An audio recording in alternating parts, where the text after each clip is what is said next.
Actually, hindi ko nga alam na makakatrabaho ko si Kim. But you manifested it. I wanted to work with her.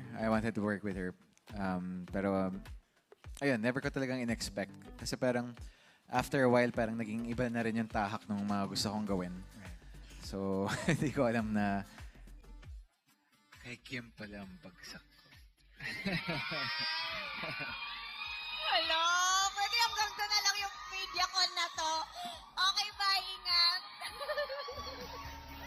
Pero yung wala nang further question. Wala mo na ka disappear, March 26. What was your most memorable kiss? Kanina, charot din. Charot lang. Jokes are half, man. And